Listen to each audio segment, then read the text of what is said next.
Selamat malam. Assalamualaikum warahmatullahi wabarakatuh. Salam sejahtera bagi kita semua. Semoga Tuhan menyertai kita dimanapun kita berada. Perkenalkan, malam ini kita berada dalam acara Meta, di mana saya perkenalkan dulu, Meta ini apa sih sebenarnya? Jadi, Meta ini adalah kegiatan di mana memberi challenge atau memberi ruang lingkup kepada teman-teman kita mahasiswa untuk memberi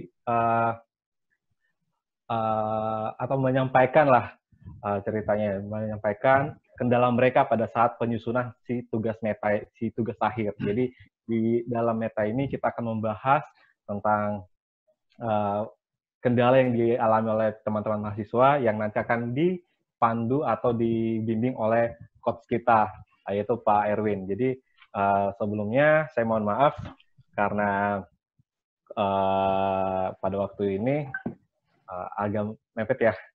Jadi saya langsung aja. Jadi Sehubungan Meta adalah program sahabat muda, di mana karena kemarin juga adalah Hari Narkoba Nasional. Jadi kita harap bahwa dengan kita menjauhi narkoba, jadi kita terbebas dari narkoba.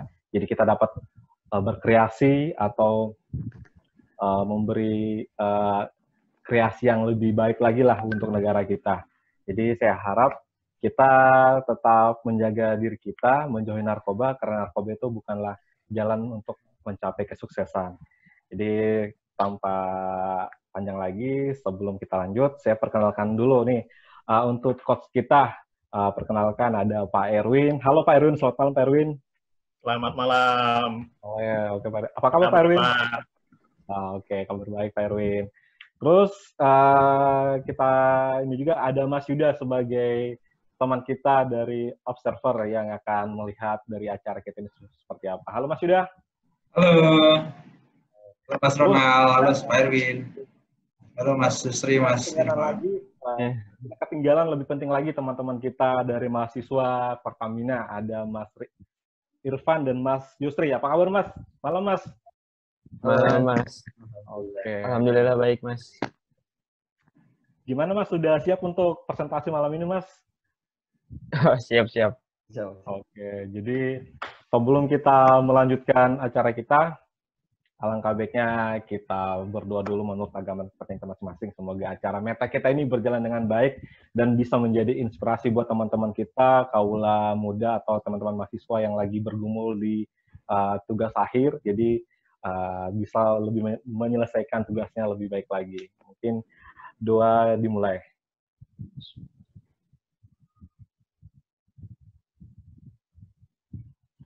Oke, terima kasih. Doa selesai.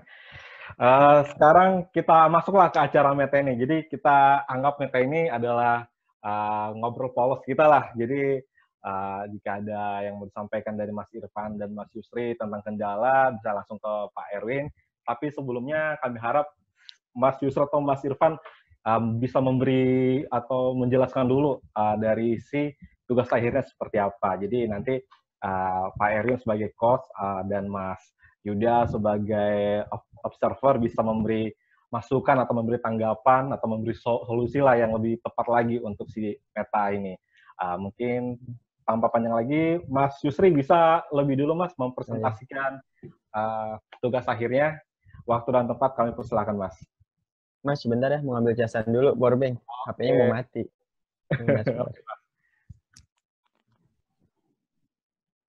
Ya mungkin saya ini dong bisa minta slide-nya perkenal Pak Erwin mungkin, karena saya sendiri, iya nih, Mas Ronaldo di mute itu. Bisa dong kita minta liatin. Oke, sebelum kita lanjut, kita perkenalan dulu nih coach kita yang hadir malam ini, ada Pak Erwin. Sebagai perkenalan kita akan tampilkan.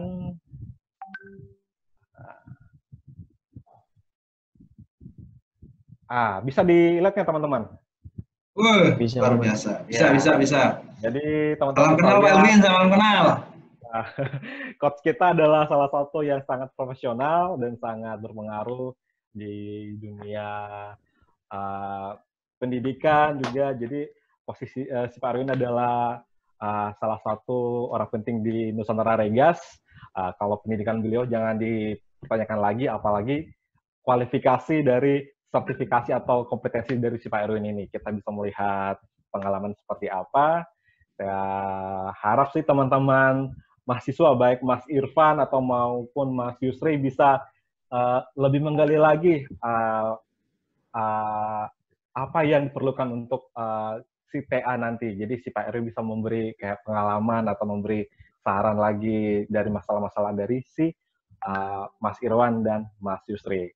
Mungkin teman-teman yang belum bisa yang belum kenal si tentang Pak Erwin, kita bisa melihat inilah coach kita yang sangat kita banggakan, Pak. Mungkin sekian dari saya. Gimana Mas Yud? Udah ada yang mau ditanyakan lagi, Mas Yud?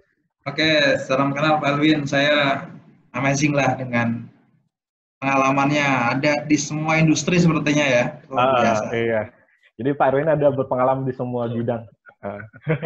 Oke Pak Erwin, terima kasih sudah berbagi. Oke, mungkin saya cukup dari sampai sini saja. Thank you. Oke, terima kasih. Mungkin Mas Yusri udah siap, Mas Yusri? Siap, Mas.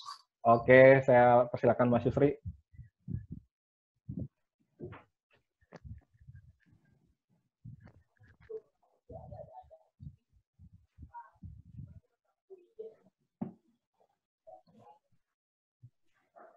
Udah kelihatan, Mas. Oke. Boleh, Pak. Oke. Bismillahirrahmanirrahim. Assalamualaikum warahmatullahi wabarakatuh. Perkenalkan nama saya Yusri Pamungkas Handoko dari Universitas Pertamina. Di sini saya akan mempresentasikan tentang tugas akhir saya dengan judul Pengendalian Risiko Kecelakaan Kerja dengan Perancangan Stasiun Kerja Kritis berdasarkan metode FMEA di ruang produksi PTX. Adapun 3 bab yang akan saya jelaskan. Yang pertama adalah pendahuluan, yang kedua ada tinjauan pustaka, yang ketiga adalah konsep perancangan.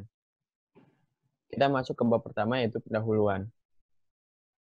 Berdasarkan data yang dikeluarkan oleh BPJS TK atau Badan Penyelenggara Jaminan Sosial Ketenagakerjaan pada tahun 2018 telah terjadi 147.000 kasus kecelakaan kerja, yang dimana kecelakaan kerja tersebut disebabkan karena 2 hal. Yang pertama ada unsafe act dan unsafe condition. PTX yang bergerak di bidang manufaktur, yaitu pada produksi bearing, memiliki risiko kecelakaan kerja paling tinggi di ruang produksi. Nah, karena banyaknya kecelakaan kerja yang terjadi di ruang produksi ini, maka perlu dilakukannya analisis risiko lebih lanjut untuk mengurangi kecelakaan kerja. Nah, salah satu metode yang dapat dilakukan itu adalah metode FMEA. Ini kita masuk ke rumusan masalah. Yang pertama adalah bagaimana potensi kecelakaan kerja di ruang produksi. Lalu yang kedua, ada stasiun kerja manakah yang mempunyai potensi kecelakaan kerja paling tinggi. Yang ketiga adalah apakah sistem kerja yang digunakan oleh PTX sudah tepat khususnya di ruang produksi. Yang keempat, bagaimana upaya pengendalian yang dapat diterapkan untuk mengurangi potensi kecelakaan kerja. Lalu kita masuk ke batasan masalah. Yang pertama adalah perancangan hanya dilakukan di ruang produksi di PTX. Yang kedua adalah perancangan ini mencakup identifikasi potensi bahaya, penilaian risiko, dan pengendalian risiko untuk melakukan pengendalian kecelakaan kerja dengan merancang suatu sistem kerja dan atau modifikasi alat. Yang ketiga adalah data kecelakaan kerja yang digunakan adalah data yang pada tahun 2015 sampai 2019. Adapun tujuan perancangan yaitu mengidentifikasi potensi kecelakaan kerja pada ruang produksi. Yang kedua adalah mengidentifikasi stasiun kerja kritis, yaitu yang memiliki potensi kecelakaan kerja paling tinggi berdasarkan metode FMEA ini. Yang ketiga adalah identifikasi pengendalian yang harus dilakukan untuk meminimalkan potensi kecelakaan kerja di ruang produksi. Yang keempat adalah membuat rancangan sistem kerja dan atau modifikasi alat pada stasiun kerja kritis untuk meminimalkan potensi kecelakaan kerja. Adapun manfaat perancangan, yang pertama adalah untuk perusahaan itu hasilnya dapat dimanfaatkan oleh perusahaan untuk mengetahui potensi kecelakaan kerja apa saja yang terdapat pada ruang produksi, serta dapat dijadikan bahan evaluasi untuk pemilihan tindakan yang akan dilakukan untuk menekan kecelakaan kerja yang akan terjadi. Lalu untuk instansi akademik dapat dijadikan sarana untuk melakukan kerjasama antara instansi akademik dengan perusahaan. Lokasi perancangan dilakukan di PTX yang berlokasi di Jakarta Timur. Perancangan tugas akhir ini dilaksanakan di ruang produksi. Berikut merupakan layout dari ruang produksi. Ada beberapa tempat seperti grinding area, assembly area, lalu dan berbagai mesin lainnya. Lalu untuk waktu perancangan di sini ada waktu perancangannya dari tugas akhir saya. Lalu kita masuk ke bab kedua. Nah, adapun beberapa peraturan yang sering digunakan untuk kecelakaan kerja. Yang pertama adalah kesehatan kerja. Nah, kesehatan kerja ini mengacu pada Permenkes nomor 70 tahun 2018 tentang standar dan persyaratan kesehatan lingkungan kerja industri. Lalu untuk keselamatan kerja diatur oleh Undang-Undang nomor 1 tahun 1970 tentang keselamatan kerja. Lalu untuk SMK 3 atau Sistem Manajemen Kesehatan Lingkungan Kerja itu ada pada PP nomor 50 tahun 2012 tentang penerapan Sistem Manajemen Kesehatan dan Keselamatan Kerja. Lalu adapun faktor-faktor penyebab kecelakaan kerja, yang pertama adalah lingkungan kerja, yang kedua adalah manusia itu sendiri yang melakukan, dan yang ketiga itu adalah mesin atau alat. Lalu adapun metode-metode yang dapat digunakan untuk mengidentifikasi suatu bahaya, yang pertama adalah job safety analysis, yang kedua ada what if analysis, yang ketiga ada checklist analysis, yang keempat ada fault tree analysis, yang kelima ada failure mode and effect analysis, yang keenam ada open hazard operability study. Lalu kita masuk ke bab ketiga yaitu konsep perancangan. Berikut merupakan diagram alir dari tugas akhir saya. Yang pertama yang saya lakukan adalah mengidentifikasi masalah dan perumusan, lalu melakukan pengumpulan data seperti data jumlah stasiun kerja dan pegawai, sistem kerja yang digunakan, layout stasiun kerja, dan data kecelakaan kerja. Lalu melakukan identifikasi potensi kecelakaan kerja apa saja yang dapat terjadi di ruang produksi menggunakan metode FMEA. Lalu menganalisis stasiun kerja manakah yang memiliki potensi kecelakaan kerja paling tinggi atau stasiun kerja kritis, lalu menentukan perancangan ulang stasiun kerja kritis sebagai bentuk pengendalian resiko, lalu menarik kesimpulan dan saran. Berikut merupakan data-data yang akan saya gunakan untuk menunjang tugas akhir saya. Yang pertama adalah data jumlah stasiun kerja dan pegawai yang bekerja pada ruang produksi, lalu ada sistem kerja yang digunakan, yang ketiga ada layout ruang produksi, yang keempat ada data kecelakaan kerja, yang kelima adalah identifikasi potensi kecelakaan kerja dengan metode FMEA. Lalu di sini ada contoh dari penggunaan FMEA itu, penggunaan metode FMEA. Sebagai contoh adalah item function-nya itu mesin Outmea 2. Jadi di sini itu saya menganalisis langsung ke mesinnya, penggunaan mesin. Lalu untuk potential failure mode-nya yaitu ada ring macet saat sedang proses pengukuran di dalam mesin. Lalu untuk potensial efeknya yaitu seringkali terjadinya jari telunjuk tangan jari telunjuk tangan kiri mengalami memar dan mengalami kuku menjadi retak. Lalu kita menilai tingkat keparahannya itu atau severity. Lalu setelah itu kita menganalisis potensial cost yang dimana untuk kasus ini ada yaitu tidak tersedianya alat bantu seperti stick. Lalu yang kedua adalah tidak pedulinya terhadap bahaya dari pegawai tersebut. Jadi dia tidak memakai APD secara lengkap. Nah, lalu kita tentukan nilai occurrence-nya atau keseringan terjadinya beberapa gitu. Lalu kita analisis current proses kontrolnya. Untuk masalah ini yaitu diadakannya briefing sebelum pekerjaan dimulai oleh kepala channel masing-masing. Lalu kita nilai berapakah nilai untuk deteksi dari suatu kecelakaan kerja itu. Lalu setelah itu kita setelah semuanya sudah mendapatkan nilai baik severity, occurrence, dan detection, lalu kita hitung nilai RPN-nya dengan cara mengalihkan dari setiap nilai yang didapat. Lalu setelah itu kita memberikan rekomendasi apa yang dapat dilakukan untuk menekan kecelakaan kerja tersebut. Lalu kita masuk ke berikutnya, yaitu pertimbangan perancangan. Yang pertama adalah jenis kecelakaan kerja yang telah dianalisis dan terjadi pada ruang produksi. Yang kedua adalah layout ruang produksi. Karena jika adanya perubahan tata letak mesin, maka akan merubah layout yang telah dibuat sebelumnya. Lalu yang ketiga adalah sistem kerja yang digunakan oleh perusahaan, karena apabila dilakukan perancangan terhadap sistem kerja perusahaan, khususnya di ruang produksi, maka akan terjadi perubahan sistem kerja di perusahaan tersebut. Terima kasih. Sekian dari saya. Wassalamualaikum warahmatullahi wabarakatuh. Waalaikumsalam. Thank you Mas Yusri telah mempresentasikan tugas akhirnya. Jadi tadi telah disampaikan, menurut saya sih penelitian yang bagus ya untuk dilakukan. Mungkin sebelum kita lanjut, mungkin Mas Yusri bisa menyampaikan ke Pak Erwin apa sih kendala yang paling susah di dalam penyusunan tugas akhir ini. Nanti dari situ nanti Pak Erwin bisa memberi saran atau tanggapan tentang cara untuk menangani dari si tugas akhir seperti apa. Silakan Mas Yusri, nanti Pak Erwin bisa menanggapinya. Selamat malam Pak Erwin. Malam. Ya Pak, izin bertanya Pak.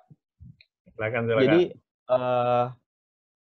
kan jadi saya menggunakan FMEA ini nih Pak ya. Nah FMEA ini kan memiliki harus ada penilaian lebih lanjut ya, seperti nilai severity, occurrence, dan detection-nya. Nah itu untuk menentukan nilai itu bagaimana sih Pak yang bagusnya gitu? Karena kan pasti kan setiap perusahaan itu memiliki pengertiannya masing-masing ya Pak ya. Nah itu yang baiknya itu seperti gimana sih Pak? Oke. Ya, mungkin itu dulu Pak. Oke ya. Tadi sebelum kita mulai sebenarnya saya ada kirim lagi beberapa literatur. Nah, jadi sebenarnya sama seperti prinsip risk assessment apa saja, itu dia terdiri dari tadi misalnya kita identifikasi hazardnya, kemudian likelihood atau severity-nya, kemudian likelihood atau frekuensinya, kemudian tingkat keparahan severity, baru nanti kita dapatkan level resikonya. Nah, kalau yang di tujuan untuk yang FMEA ini, kita adalah menentukan nanti, kalau di sini saya lihat tujuannya menentukan critical station ya. Iya Pak. Nah, nanti itu bisa diambil dari data historis, tadi mau menentukan frekuensi, likelihood, atau severity-nya. Nah, tapi kalau misalnya belum dapat datanya, itu bisa juga ada, nanti saya bisa share, ada yang namanya data OREDA. Nah, data OREDA itu nanti bisa dilihat di situ ada untuk mengambil ininya, tabel likelihood-nya sama severity-nya juga. Nah, terserah nanti mau reference apa yang dipakai.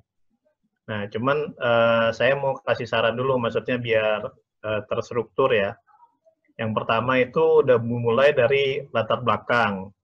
Nah, dari latar belakangnya itu dilihat dulu permasalahan. Nah, ini kan kita mau melihat potensi resiko yang ada di stasiun kerja. Nah, ada baiknya kita gambarkan dulu mungkin nanti statistik kecelakaan secara internasional. Nah, baru nanti mengerucut statistik kecelakaan secara lokal di Indonesia. Nah, baru nanti tadi kan dibilang ngambil ada data kecelakaan ya, dari periode tahun berapa. Nah, kalau ada, nanti mengerucut lagi, menampilkan data kecelakaan pada perusahaan tersebut. Nah, ini latar belakangnya ya, latar belakang kita menentukan nanti permasalahannya apa. Nah, baru nanti setelah itu masuk lagi ke tinjauan pustaka. Kalau saya lihat tadi baru reference-nya itu masih terkait regulasi ya, terkait regulasi yang kesehatan dan keselamatan kerja sama sistem manajemen keselamatan. Nah, padahal kan tadi kita ada ngomongin apa proses produksinya itu sendiri, mungkin di perusahaan itu seperti apa. Mungkin kita kasih gambaran juga proses produksi secara literatur itu referensinya seperti apa. Nah, kemudian nanti kita ngomongin ini kan berdasarkan manajemen risiko. Nah, kita ngomong dulu nih manajemen risiko nih secara referensinya. Apa itu hazard, apa itu nanti kalau misalnya pakai istilah misalnya apa, likelihood atau frekuensi, apa itu severity. Nah, baru lagi macam-macam metode analisa risiko. Nah, baru nanti mengerucut ke FMEA. Nah, nanti saya juga sudah kirim juga ada literatur terkait FMEA. Jadi ada yang FMEA, ada yang FMEK ya. Kalau FMEK itu dia penekanan ada namanya mencari critical equipment. Nah, nanti boleh dibandingkan. Nah, nanti kan udah dapat nih. Jadi tadi udah dari latar belakang, kemudian referensinya. Nah, baru nanti kita ke itu tadi proses analisa.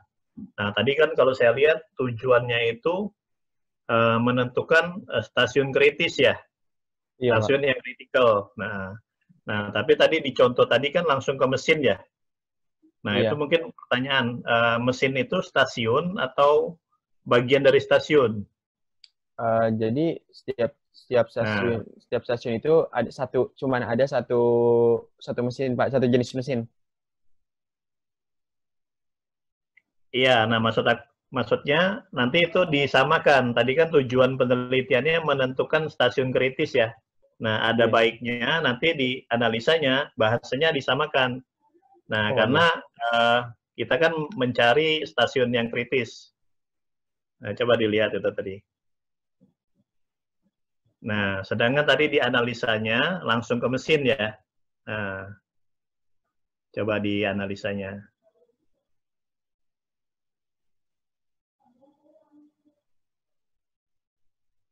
Nah, ini kan langsung ya, langsung mesin. Nah, ada baiknya di item function-nya itu langsung ngomong stasiun apa.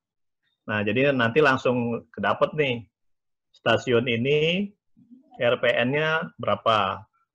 Nah, nanti tentunya nanti diidentifikasi. Di bagian produksi itu ada berapa stasiun.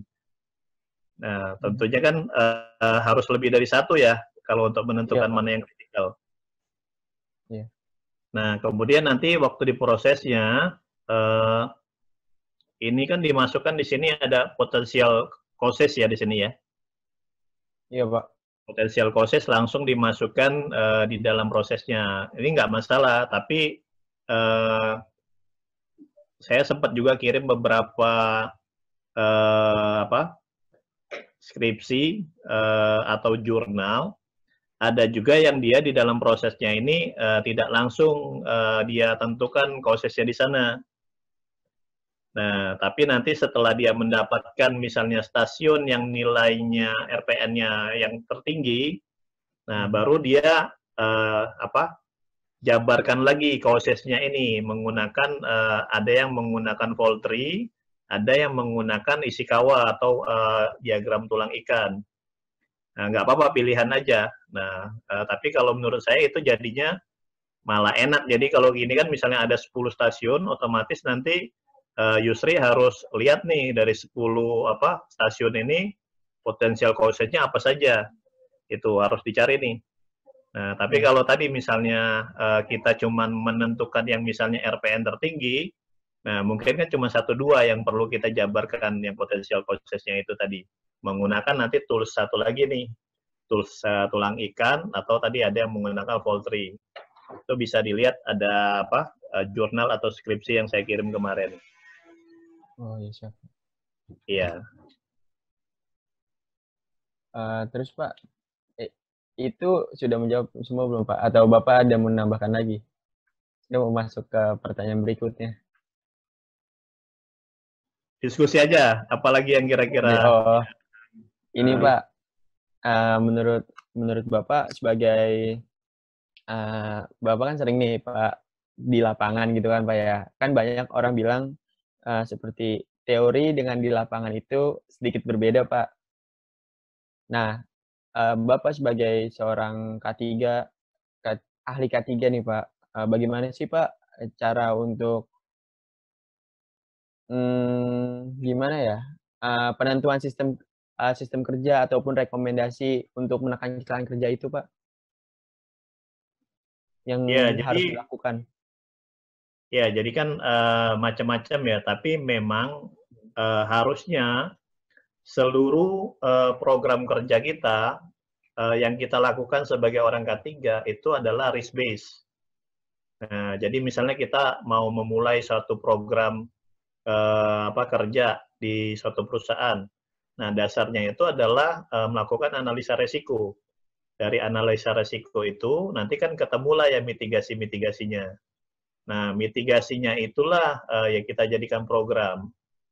Nah, kemudian kalau misalnya tadi, kalau bahasanya FMEA kan RPN ya, atau kalau bahasa umum, bahasanya iradisi, misalnya risk level. Nah, itu kan nanti dapatlah yang rendah, menengah, dan tinggi. Itu sebagai prioritas. Jadi nanti waktu kita implementasi, itu kita ada keterbatasan resources, keterbatasan dana, keterbatasan orang, waktu. Nah, kita harus membuat prioritas. Nah, itulah kenapa nanti perlu dilakukan tadi yang mungkin menentukan RPN, itu tadi. Nah, kemudian metodologi analisa resiko itu sebenarnya nggak ada yang sempurna. Nah, nanti kalau misalnya dibaca ya. Mungkin Pak Erwin Pak bisa share Pak ke kita Pak biar kita bisa lihat Pak. Pak Erwin maaf itu di mute Pak. Oke Pak. Oh ya boleh ntar ya.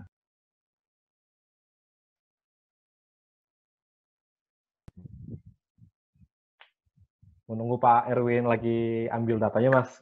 Saya mau tanya nih Mas Yusri, Oh kok ya, bisa halo Mas. ngambil judul ini Mas untuk sebagai tugas akhir? Ya, yang pertama materi K3 yang saya mengerti itu, yang kedua saya nggak suka air Mas, menghindari air. Jadi ngambil temanya ini Mas,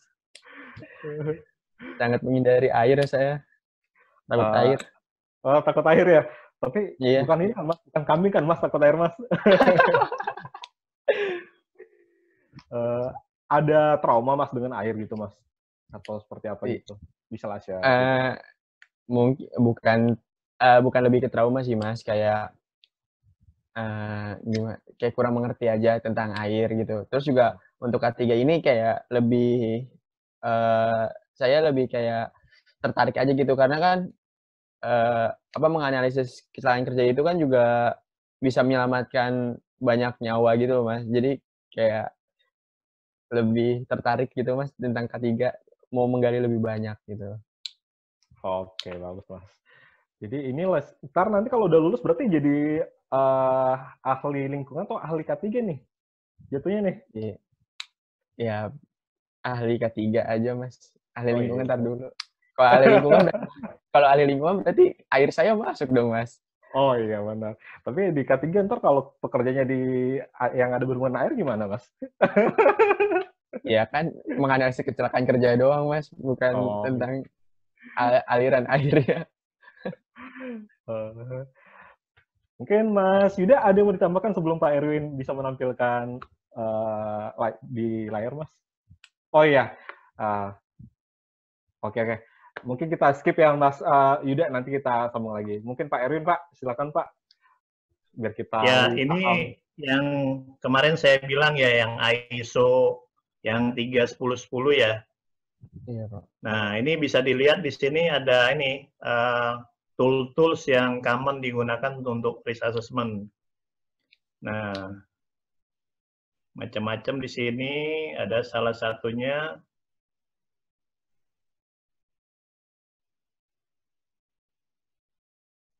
FMEA di mana ya?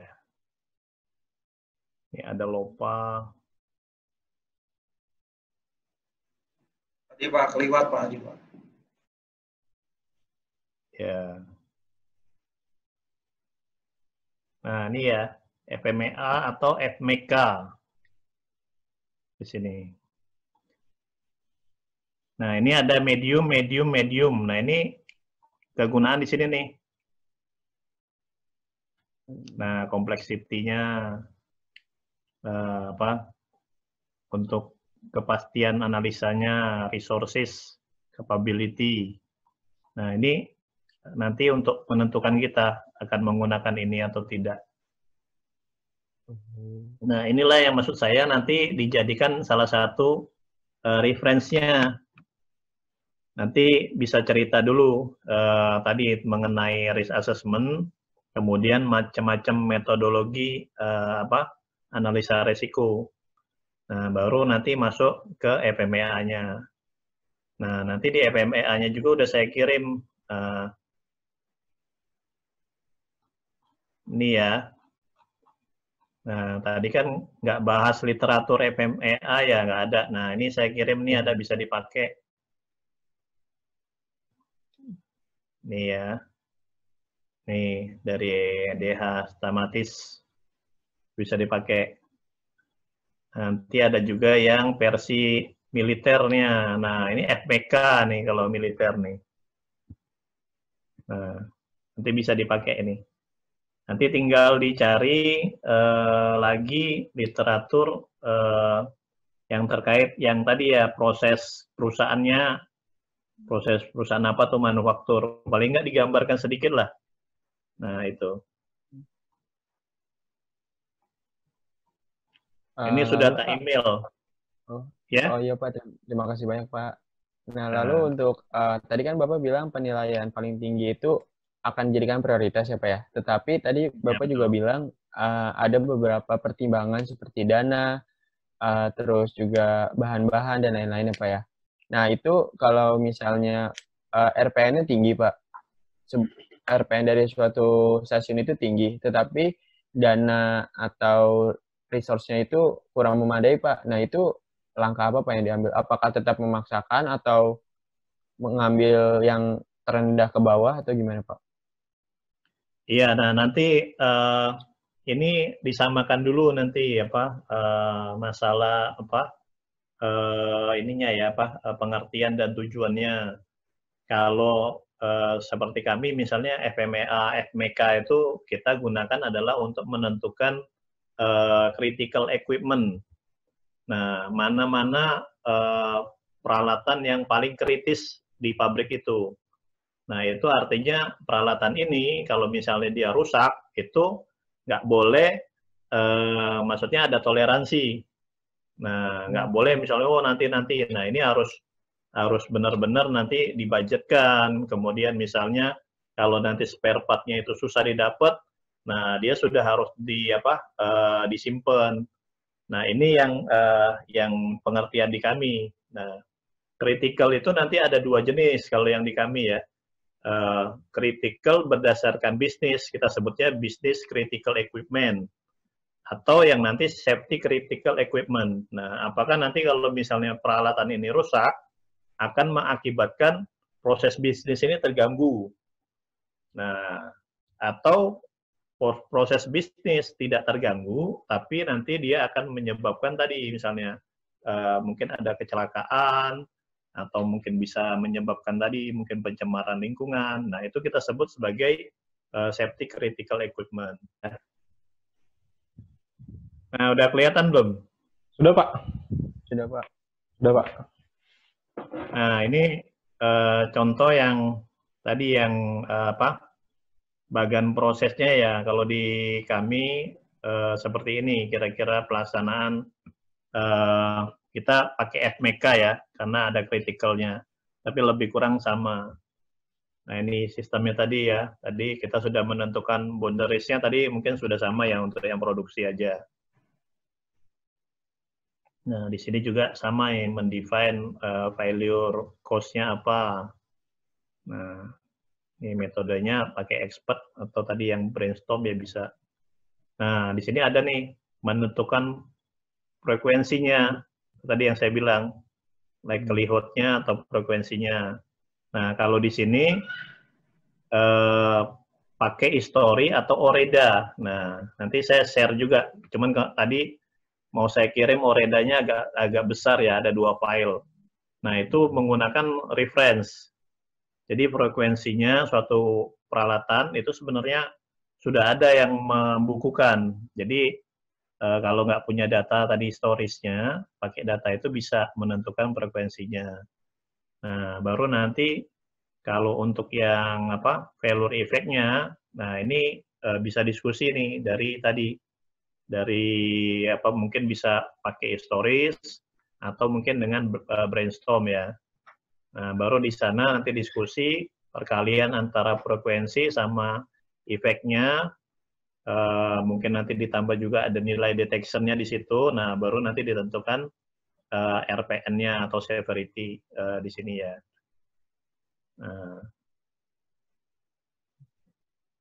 Nah, ini contohnya nih. Nah, kita dapat nih pertama menentukan ininya dulu ya, value rate di sini sama ukurannya di sini.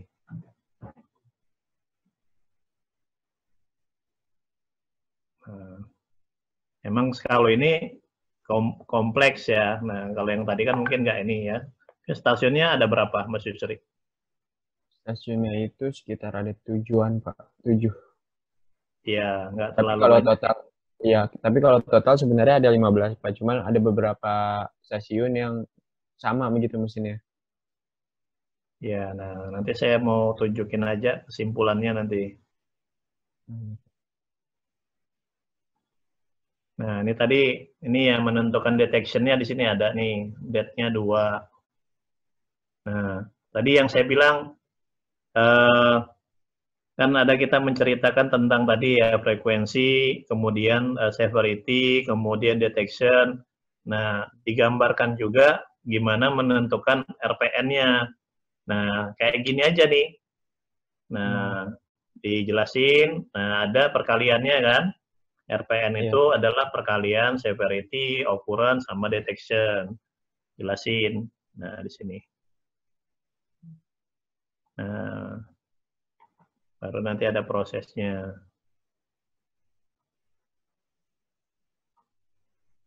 Nah, ini kan kelihatan ya, nanti dari 7 itu nanti lihat mana yang mana yang hijau, mana yang kuning, gitu kan. Iya, Pak. Nah, di sini kan kelihatan nih.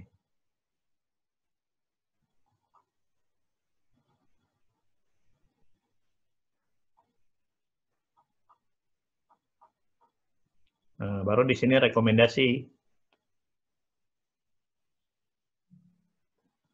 Nah, di sini dia dapat nih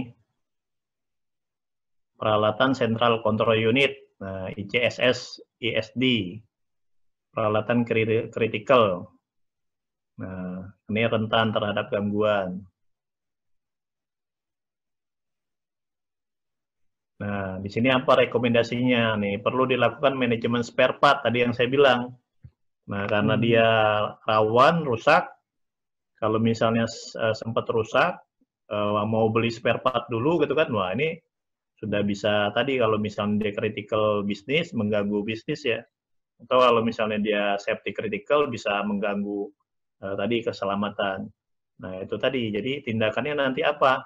Salah satunya. Nah, itu bisa tadi kalau dia rawan rusak, mungkin program maintenance-nya yang harus diperhatiin, ditingkatkan. Kemudian tadi misalnya untuk spare part-nya harus di stok.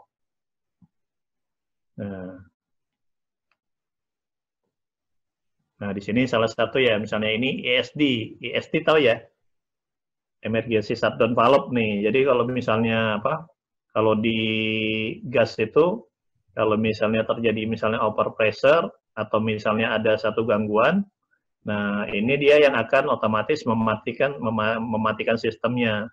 Nah, kalau misalnya ini sempat rusak, nah ini dia bisa terjadi bahaya.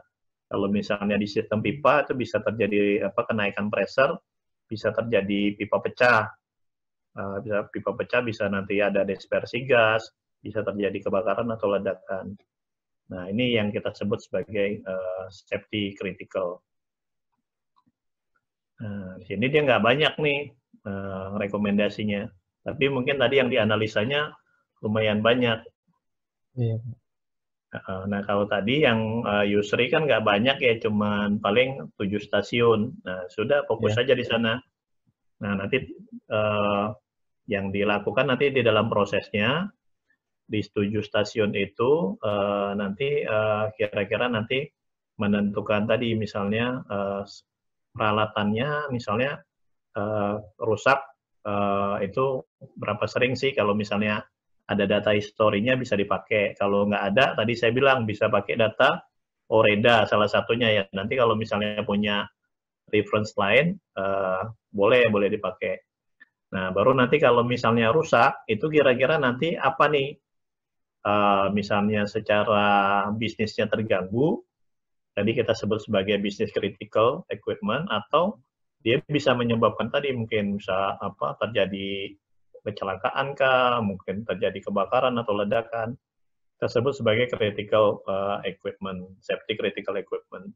Nah, nanti itu kalau misalnya mau pakai tadi ya terminologi yang business critical sama safety critical. Terima kasih Pak atas jawabannya. Oke, gimana Mas Yusri? Sudah puas? Alhamdulillah sudah jelas Pak. Pak kan jadi Mas. santai aja Mas Yusri. Jadi ke bawah. Nah, kalau saya sih tadi melihat itu udah sangat jelas sih yang dijelaskan sama Pak Erwin kan. Menurut saya sih, kalau Mas Yusri bisa dengan gampang lah untuk memberi apa sih menyerap dari apa yang telah Pak Erwin sampaikan. Mungkin Mas Yusri ada lagi Mas Yusri? Kalau nggak ada biar kita lanjut ke Mas Irfan. Ya, mungkin segitu aja Mas. Soalnya sudah jelas. Oke, siap. Thank you Mas Yusri, thank you Pak Erwin. Mungkin kita lanjut nih. Mas Irfan belum ngantuk kan Mas Irfan? Halo Mas Irfan. Belum. Kalau udah ngantuk bisa minum dulu kan, atau ngopi dulu bentar sambil ngantuk. Ya udah, kalau begitu Mas Irfan bisa Mas menampilkan presentasi dari TA-nya Mas, nanti biar kita bisa sama-sama melihat. Ya Mas,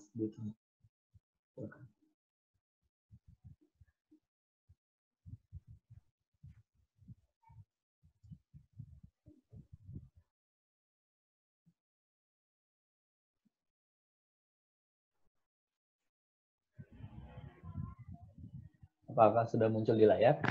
Oke Mas, silakan Mas. Waktu dan tempat kita persilakan Mas. Baik, Mas. Assalamualaikum warahmatullahi wabarakatuh. Perkenalkan, nama saya Irfan Dizaldi dari mahasiswa Teknik Lingkungan Universitas Pertamina Teknik Lingkungan angkatan 2016. Pada kesempatan kali ini izinkanlah saya untuk mempresentasikan tentang tugas akhir saya yang berjudul pengendalian risiko di Laboratorium Teknik Lingkungan Universitas Pertamina. Pada kesempatan kali ini saya akan mempresentasikan ke dalam 3 tahap. Yang pertama pendahuluan, yang kedua tinjauan pustaka, dan juga metode penelitian. Langsung saja kita masuk ke pendahuluan. Jadi dalam suatu lingkungan kerja, khususnya di laboratorium dan lain-lain, tentunya memiliki suatu potensi kecelakaan kerja. Potensi-potensi tersebut bisa terjadi karena aktivitas-aktivitas yang dilakukan oleh karyawan dan juga kondisi lingkungan sekitar kerja karyawan, dan juga hal-hal sepele yang mungkin bisa menyebabkan kecelakaan kerja di suatu lingkungan kerja. Nah, untuk mencegah agar tidak terjadinya suatu kecelakaan kerja di suatu lingkungan kerja, maka dalam peraturan disebutkan bahwa setiap organisasi ataupun instansi yang memiliki jumlah karyawan kurang lebih 100 orang dan juga memiliki potensi memiliki potensi bahaya yang tinggi di tempat kerja, maka perlu menerapkan sistem manajemen keselamatan dan keselamatan kerja. Nah, Universitas Pertamina merupakan salah satu universitas baru yang berada di berlokasi di Jakarta Selatan. Di Universitas Pertamina ini terdiri dari beberapa jurusan, mulai dari jurusan teknik maupun sosial. Di Universitas Pertamina ini terdapat beberapa laboratorium yang digunakan untuk meninjau fasilitas akademik, mulai dari laboratorium kimia, fisika, mekanika fluida, dan lain-lain. Nah, di laboratorium yang ada di Universitas Pertamina ini belum pernah dilakukan identifikasi bahaya, penilaian, dan pengendalian risiko. Sehingga di sini saya angkat tema tentang pengendalian risiko di laboratorium teknik lingkungan, khususnya di laboratorium mekanika fluida dan juga laboratorium kimia terintegrasi, guna mengetahui potensi-potensi bahaya serta upaya apa yang bisa dilakukan untuk melakukan pengendalian risiko dan juga pengendalian bahayanya. Dari latar kemudian saya menyusun rumusan masalah. Yang pertama yaitu bagaimana potensi bahaya yang terdapat pada laboratorium mekanika fluida dan juga laboratorium kimia terintegrasi. Yang kedua, berdasarkan hasil analisis risiko, laboratorium apakah yang memiliki nilai risiko yang paling tinggi. Dan yang ketiga, bagaimana upaya pengendalian risiko serta solusi yang bisa diterapkan untuk mengurangi potensi bahaya yang ada di laboratorium tersebut. Dan untuk batasan masalahnya, yang pertama, penelitian ini hanya dilakukan di laboratorium teknik lingkungan, khususnya yaitu laboratorium mekanika fluida dan laboratorium kimia terintegrasi. Nah, dalam penelitian ini hanya mencakup tahap perencanaan sistem manajemen K3, yaitu tahap identifikasi potensi bahaya, penilaian risiko, dan juga pengendalian risiko. Sementara untuk faktor-faktor bahaya lingkungan yang akan saya bahas yaitu mulai dari faktor kimia, fisika, biologi, dan juga geologi. Kemudian untuk tujuan penelitian dari yang saya lakukan ini, yang pertama untuk mengidentifikasi potensi bahaya yang ada di laboratorium mekanika dan juga laboratorium kimia terintegrasi. Dan yang kedua itu untuk menentukan besarnya nilai risiko yang ada pada laboratorium tersebut. Dan yang ketiga menganalisis upaya pengendalian risiko yang untuk laboratorium mekanika fluida dan juga laboratorium kimia terintegrasi. Nah, dari penelitian ini saya berharap bermanfaat yang pertama untuk bagi masyarakat, khususnya sivitas akademika di Universitas Pertamina terhadap aspek keselamatan dan kesehatan kerja di seluruh lingkungan kerja, baik di kelas, di kantin, di laboratorium, dan lain-lain. Nah, yang kedua untuk bagi universitas, di sini bisa menggambarkan kondisi existing di laboratorium teknik lingkungan, yaitu laboratorium kimia terintegrasi dan juga laboratorium mekanika, dan juga bisa dijadikan acuan untuk melakukan perbaikan ke depannya, serta diharapkan penelitian ini bisa dilakukan untuk beberapa laboratorium yang ada di Universitas Pertamina untuk dilakukan manajemen resikonya. Dan ini merupakan lokasi tempat penelitian saya berada di Kompleks Universitas Pertamina, tepatnya di laboratorium mekanika fluida dan juga laboratorium kimia terintegrasi. Dan ini untuk agenda penelitian saya yang akan saya lakukan. Nah, selanjutnya masuk tinjauan pustaka. Pada tinjauan pustaka kali ini saya akan menampilkan sedikit beberapa data yang mendukung untuk saya melakukan penelitian, yaitu mulai dari khususnya untuk bagian penilaian risiko, di mana di penilaian risiko tersebut saya memerlukan data tingkat keparahan, dan definisi yang saya tampilkan ini berdasarkan acuan yang dibuat oleh HSE yang ada di universitas saya. Pertama mulai dari tingkat keparahan atau severity. Di sini terbagi dari 5 tingkat yang mulai dari tidak berarti, kecil, sedang, besar, dan bencana. Di sini terdapat juga penjelasannya mengenai tingkat keparahannya. Terus yang selanjutnya untuk tingkat frekuensi atau likelihood-nya, di sini juga terbagi dari 5 tingkat, dari tingkat 1, 2, 3, 4, 5, dan dengan uraian sangat kecil kemungkinan, kecil kemungkinan, jarang terjadi, sering terjadi, dan sangat sering terjadi. Dengan isi tingkat frekuensi yang sudah dijabarkan di layar. Nah, selanjutnya dari tingkat keparahan dan tingkat frekuensinya tersebut, di sini telah disusun matriks yang kita gunakan, yaitu matriks 5x5 dengan kategori mulai dari sangat rendah, rendah, sedang, tinggi, dan sangat tinggi. Dan ini berdasarkan warnanya. Nah, selanjutnya ini saya akan menampilkan tentang tingkat resiko atau level resiko yang berdasarkan hasil perkalian antara nilai severity dan juga nilai likelihood, mulai dari resiko sangat rendah, tingkat resiko rendah, sedang, tinggi, sangat tinggi. Dan di sini juga terdapat definisinya mulai dari kategori dengan resiko 1 sampai 3 dan lain-lain.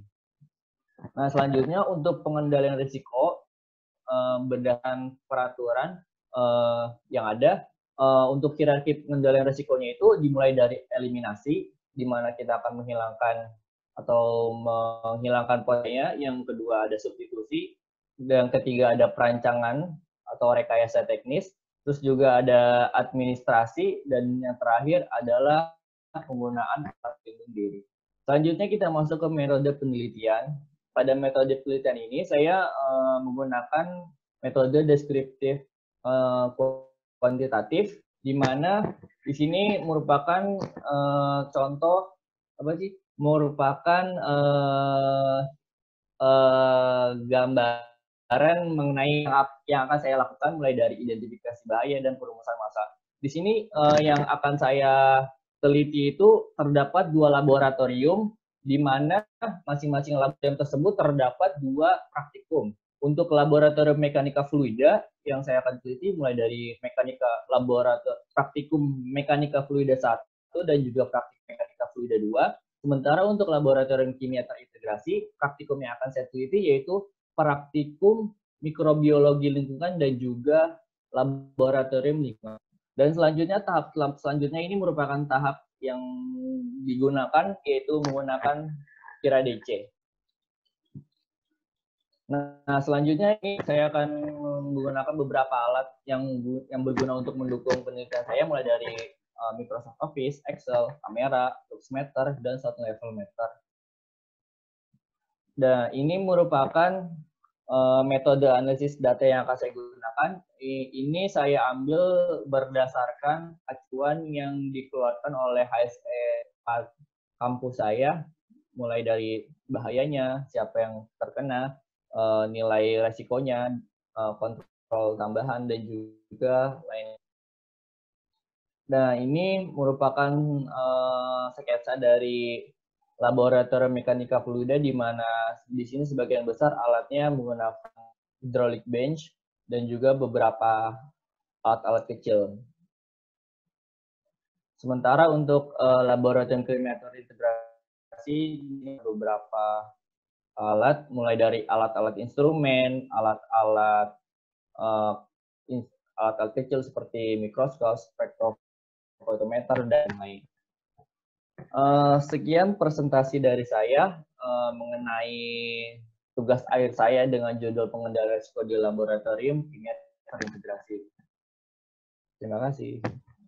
Oke, thank you Mas Irfan. Ini juga judulnya tidak kalah menarik dari punya Mas Yusri nih. Nah, mungkin kalau orang yang tidak pernah masuk ke laboratorium, kalau bacain mungkin udah agak bingung nih apa yang dibahas nih. Mungkin kita lanjut aja. Mas Yusri, Mas Irfan, apa sih kendala yang dialami selama penyusunan TA ini? Nanti biar coach kita Pak Erwin bisa ngebantu untuk menjawab atau memberi saran. Selamat malam Pak Erwin. Izinkan saya bertanya beberapa untuk membantu penelitian saya. Jadi kan di dalam suatu identifikasi bahaya itu kan memerlukan suatu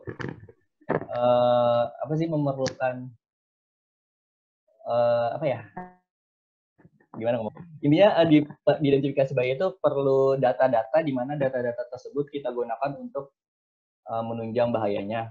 Nah, yang saya ingin tanyakan dari potensi-potensi bahaya tersebut, yang kita perlu lihat itu apakah potensi bahayanya kita lihat dari skala kecil atau skala besar. Jadi misalnya untuk identifikasi bahaya, yang perlu saya lihat itu resikonya itu bakalan resiko terbesarnya atau resiko kecilnya, gitu.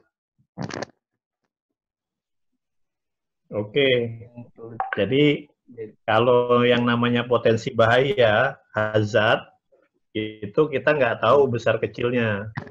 Nanti besar kecilnya itu nanti setelah kita lakukan analisa resiko.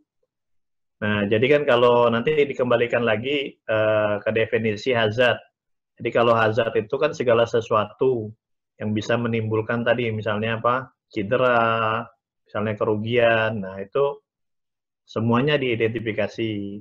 Nah, nanti macam-macam teknik identifikasinya ada juga, nanti saya kasih referensinya. Nah, yang paling gampang itu misalnya kita di laboratorium itu ada aktivitas apa saja. Nah, di awal itu kita lakukan bikin list nih, aktivitas yang akan ada di dalam laboratorium itu. Nah, kemudian juga nanti hazard-hazard yang ada di lokasinya. Nah, kita list semua nih. Nah, baru nanti apakah nanti hazard-hazard itu ada interaksi dengan orang atau tidak. Nah, itu yang nanti baru kita analisa nih. Kalau misalnya ada hazard, tapi kemungkinan dia tidak ada interaksinya dengan misalnya dengan pekerja atau pelajar. Ya sebenarnya nggak usah kita kalau yang itu nggak usah kita kita pikirin sebenarnya. Nah, jadi kita cuma nanti akan menganalisa adalah hazard yang ada kemungkinan exposure-nya ke manusia. Nah, di awal itu dulu ya, nah, identifikasi. Nah, nanti kalau sudah punya, tadi di awal-awal nanti untuk identifikasi aktivitas, itu bisa misalnya dengan data sekunder ya, baca misalnya prosedurnya. Nah, misalnya prosedur di sana, atau misalnya mungkin kalau sekolahan kan itu mungkin daftar ini ya, daftar belajar ya. Iya, modul praktikum. Nah, ya nih aktivitas kegiatan. Nah, boleh nih aktivitas kegiatan. Nah, misalnya nih satu kegiatan, mungkin nanti potensi bahayanya bisa macam-macam. Nah, kegiatannya sama nih, misalnya melakukan analisa bahan kimia nih. Nah, potensi bahayanya macam-macam nih. Potensi bahaya kimia, potensi ergonomi. Nah, tapi di aktivitas misalnya analisa bahaya kimia ya, analisa untuk pelajaran kimia. Nah, potensi bahayanya bisa bahan kimia, bisa ergonomi, bisa nanti suhu. Nah, baru nanti potensi penyebabnya apa saja. Nah, ini nanti bisa pakai data sekunder atau nanti diskusi sama orang yang ada di sana. Nah, baru nanti ditentukan kalau misalnya ini terjadi misalnya exposure atau misalnya inilah ya kontak dengan hazard itu, kira-kira apa nih konsekuensinya? Nah, konsekuensinya diambil konsekuensi yang terburuk. Nah, kita berandai-andai selalu yang terburuk nih. Nah, jadi kalau misalnya kita contoh lah ya, misalnya mungkin ada di situ pakai H2SO4 misalnya kan. Nah, kira-kira apa saja nih dampaknya kalau kontak? Kalau kena kulit seperti apa? Kalau misalnya tidak sengaja tertelan seperti apa? Nah, nanti dari misalnya tadi metode dia masuk ke dalam tubuh, mana yang misalnya yang dampaknya yang paling terburuk. Nah, itu yang nanti kita ambil sebagai severity-nya. Nah, nanti itu kita kalikan dengan likelihood-nya. Nah, nanti dapatlah level resikonya. Lebih kurang nanti seperti itu nyari datanya. Ya, Ada lagi Mas Irfan? Ada Mas. Jadi kalau misalnya seandainya ada nggak sih Pak yang saya ingin tanya itu, ada nggak sih Pak kalau seandainya dia itu termasuk kategori dia itu menimbulkan potensi bahaya yang sangat besar, akan tetapi nilai likelihood-nya itu mungkin nggak Pak? Gimana? Misalnya ada suatu potensi bahaya, bahaya kebakaran dan lain-lain. Dia itu misalnya kategorinya sangat tinggi untuk nilai severity-nya. Cuma untuk nilai likelihood-nya karena mungkin nggak pernah di 0, itu bisa nggak Pak? Kalau 0 dikalikan ini kan pastinya 0, nggak mungkin lah. Oh, nggak mungkin ya. Pasti kan dia 1 ya, minimal ya. Iya. Minimal dia 1. Coba lihat matriknya mana? Matrik ininya, matrik Boleh resikonya. saya buka tempat saya karena di situ agak beda.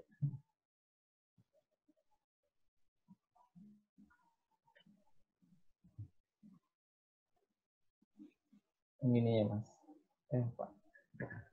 Yang satu lagi turun lagi. Ini. Yang matrik 5x5-nya ya, pakai 5x5. Ya. Nah, ini kan 1x5 ya, nggak ada 0 di sini. Oh. Ini sudah pasti dia paling tinggi itu kalau misalnya severity 5, frekuensinya atau likelihood 1. Nah, di sini rendah. Rumusannya ini. Ini. Jadi ibaratnya gini nih. Ada misalnya harimau nih. Harimau kan berbahaya nih. Misalnya bisa nerkam orang mati. Nah, cuman nggak ada kemungkinan harimau itu ketemu orang gitu. Harimaunya ada di hutan, kita ada di kota misalnya. Kan nggak jadi resiko. Harimaunya itu hazard, bahaya. Tapi karena tidak interaksi dengan kita, dengan manusia, dia tidak menjadikan itu beresiko untuk kita. Nah, itu. Oh, Jadi ya. rumusannya itu. Nah, Terus Pak, mungkin kan di pengendalian risiko ini, misalnya tadi, misalnya suatu zat kimia H2SO4, kan dia itu bisa mengiritasi kulit dan lain-lain. Nah, tapi kemungkinan kita berpikirnya secara normal itu kemungkinan untuk menelan H2SO4 itu kan kecil sekali ya, karena mungkin kita juga menggunakan APD seperti masker dan lain-lain. Nah, jadi di situ apakah kita tetap perlukan adanya nilai likelihood-nya 1 atau tidak, Pak? Karena kan kemungkinannya kita nggak mungkin kalian minum H2SO4 gitu atau tertelan. Nah, kalau itu gimana, Pak? ya pertama tadi kita severity-nya ya, lihat dulu ya. Dilihat di MSDS. Nah. Kalau misalnya tadi kan kalau dia misalnya terkena kulit, contoh tadi misalnya mungkin iritasi. Kalau misalnya terkena mata, mungkin buta gitu kan. Nah, kalau misalnya tertelan, mati gitu. Nah, tadi kan saya bilang cari severity yang tertinggi. Berarti kan kita pakai mati ya. Meninggal nih. Ya. Nah, tapi kemungkinan misalnya orang ini misalnya meminum tadi, itu seperti apa? Nah, kita lihat nih. Kalau misalnya tadi kan kalau di dalam worksheet-nya sudah ada existing control. Ya. Nah, jadi kalau misalnya sudah ada sistem misalnya labeling, sudah ada sistem simbol, sudah ada misalnya prosedur, sudah ada misalnya pelatihan induction. Nah, pakai APD lagi, nah kemungkinan akan kecil. Itu. Nah, tapi kalau misalnya tidak ada sistem simbol, tidak ada misalnya labeling, ada saja kemungkinan misalnya itu terminum. Naruhnya sembarangan, misalnya ditaruh di dalam botol minuman misal ya. Nah, itu bisa saja resikonya masih tinggi karena belum ada existing control. Orang tidak dikasih tahu, tidak di-induction. Nah, tapi pada saat misalnya sudah ada tadi existing controlnya, sudah ada simbol, sudah ada labeling, nah kemungkinan akan kecil sekali. Nah, nanti dilihat kalau misalnya makanya nanti perlu juga selain matrik resiko, kalau di kami biasanya ada lagi kita jelaskan ada yang namanya ALARAP, as low as low practicable. Jadi kira-kira nanti level resiko mana yang nanti bisa kita terima. Jadi kalau misalnya di awal, misalnya itu sudah rendah, itu nggak perlu lagi ditambahkan nanti additional control gitu. Karena pasti nanti ada additional cost. Nah, yang sudah hijau-hijau ya sudah kita accept saja gitu. Nah, nanti kita tinggal fokus saja misalnya ke resiko yang masih sedang atau tinggi. Nah, nanti bisa ditambahkan selain matrik, ada lagi nanti acceptable risk-nya itu nanti kriterianya seperti apa. Nggak semua tadi misalnya resiko yang dianalisa harus ditambah additional control gitu. Jadi kalau yang sudah hijau-hijau, ya sudah di-maintain saja. Oh. Karena kan kadang mungkin saya berpikirnya karena awam ya, berpikirnya bahwa kalau misalnya di suatu lab itu karena saya ingin mengidentifikasi bahaya, berarti saya kemungkinan cari bahaya-bahaya yang tinggi. Jadi misalnya meskipun udah istilahnya udah bahaya, risikonya sudah bisa diterima, kadang saya berpikirnya apakah perlu ada pengendalian tambahan, karena kan tadi Bapak juga sebutnya sudah menjelaskan bahwa kalau seandainya udah ada pengendalian, misalnya kan di laboratorium kan biasanya kita menggunakan jas lab, menggunakan Google, menggunakan masker dan lain-lain. Itu kan merupakan salah satu contoh apa sih pengendalian yang ada ya Pak? Iya. Berarti kalau seandainya ternyata perlu pengendalian tambahan, berarti itu balik lagi ke kitanya ya Pak, kitanya sendiri yang akan melakukan pengendalian tambahan atau enggak gitu ya? Iya, sebenarnya nanti itu tadi, misalnya yang sekarang tuh kita sudah ada existing control. Nah, nanti dinilai resikonya. Contoh lah yang misalnya kita melakukan analisa tadi misalnya H2SO4. Nah, ada kemungkinan mungkin kita terkena mungkin ininya lah ya, mungkin uapnya. Nah, existing-nya sekarang analisanya dilakukan ada yang pakai apa namanya itu ruang uap ya kalau yang aku lupa namanya. Ruang asam. Ruang asam ya. Nah, nah kalau ruang asam, kalau menurut aku ruang asam itu sudah aman gitu kan. Nah, tapi dia bilang loh harusnya kan kalau analisa ini harus pakai masker lagi gitu kan. Nah, padahal di ruang asam itu sudah ada exhaust-nya gitu kan. Nah, perlu nggak kira-kira kita mau ini lagi? Biasanya kalau asam itu harus pakai masker nih. Nah, kalau di analisa resiko awal kita dengan menggunakan ruang asam tadi, otomatis kan itu engineering control ya, hierarkinya lebih tinggi. Nah, itu resikonya sudah rendah, ya nggak perlu lagi kita tambahkan, ngapain kita harus beli lagi masker gitu. Nah, seperti itu. Nah, tapi kalau misalnya di awal itu ternyata misalnya kita masih pakai masker. Nah, kalau pakai masker ini ada resiko, misalnya masker ini ada lifetime, mungkin suatu ketika dia jenuh, atau mungkin misalnya cara pemakaian salah. Nah, ini resikonya kita nilai ini masih menengah. Nah, kira-kira harus ditambah nih apa resiko tambahan. Misalnya kita kalau mau masang ruang asam, ini kemahalan nih, budget kita terbatas. Nah, gimana supaya tadi kita yang tadi kuning bisa kita turunkan, tapi kita belum mampu nih beli ruang asam. Gimana caranya? Oh, kita tambahin dengan misalnya ada prosedur. Nah, bahwa misalnya kalau pakai masker, caranya seperti ini. Kemudian masker ini ada lifetime-nya, sekian misalnya pemakaian harus diganti. Kemudian dilakukan training.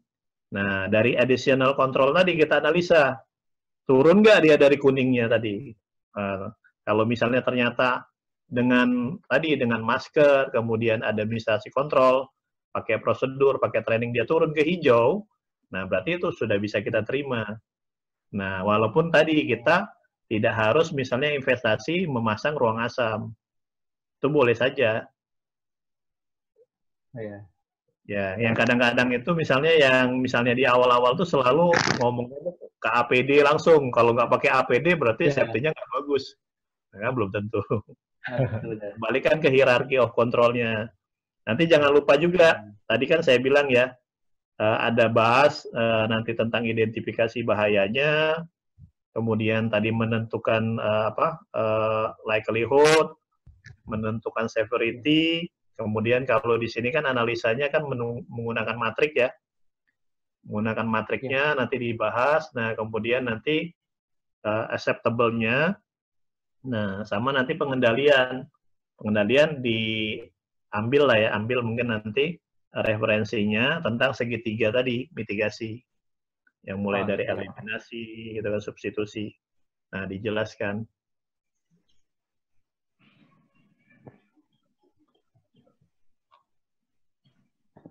Nah, ini saya mau share ya. Share satu referensi lagi.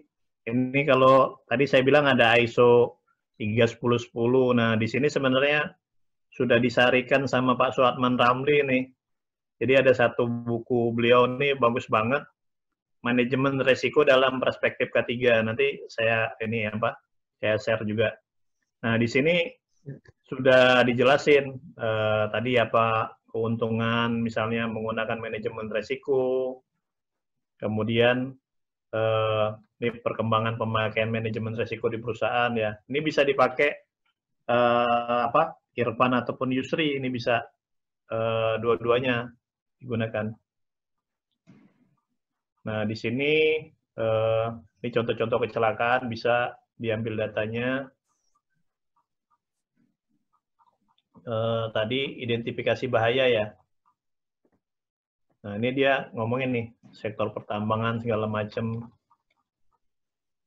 Nah, ini salah satu tadi yang ada yang Australian New Zealand ya di sini, bisa diambil. Ini salah satu, biasanya salah satu referensinya kalau nggak pakai yang ISO 31000, orang pakai Australian New Zealand ini. Nah, perhitungan resikonya, persepsi. Nah, di sini ada nih jenis-jenis resiko. Nah, mungkin nanti kita resiko operasional ya.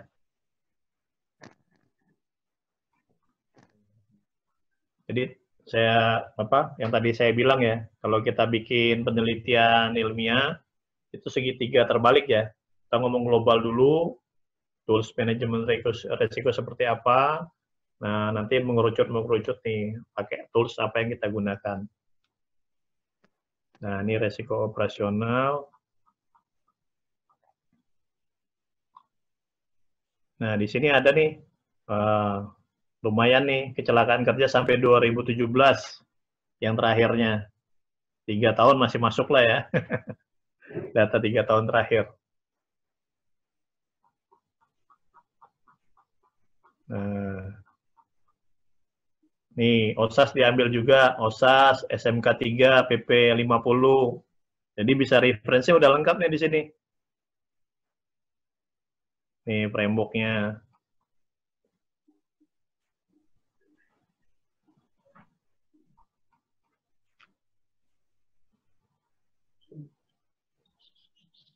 Nah, ini framework yang tadi yang 31.000 ada di sini.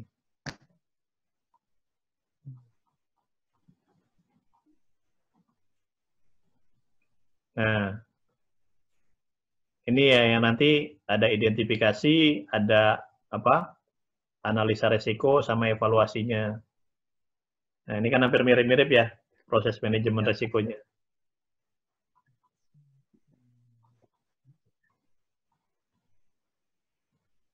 Nah, ini prosesnya. Nah, ini masuk di sini nih, ada nih Hiradisi. Jadi ini bisa diambil sebagai reference. Dia jemputin nih di sini Hiradisi. Sebagai referensinya disebut aja buku Pak Atman nih. Nah, ini kan ada nih identifikasi resikonya, analisa resiko, evaluasi. Nah,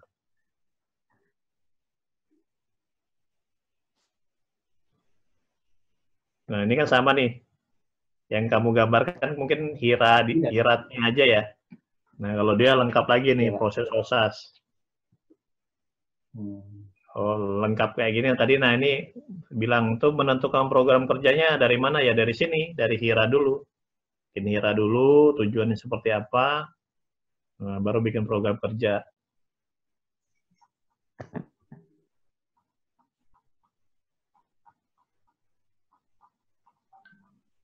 Saya mau liatin ada matriknya ya. Nah, ini identifikasi bahaya. Ini konsep bahaya. Konsep bahayanya dijelasin dulu nanti.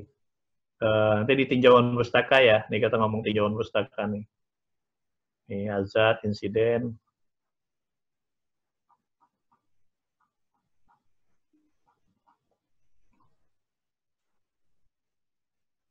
Nah, tadi yang apa? Tadi kan ngomong sumber-sumber bahaya, tapi belum ngomong referensinya dari mana. Referensinya ini bisa dipakai juga.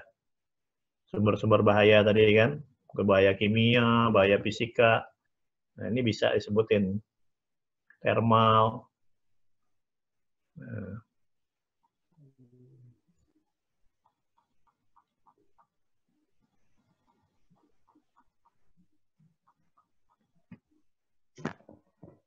Nah, ini ya, mekanis, listrik, fisika, biologi, kimia, fisiologis, bahaya statis. Nah, ada lagi.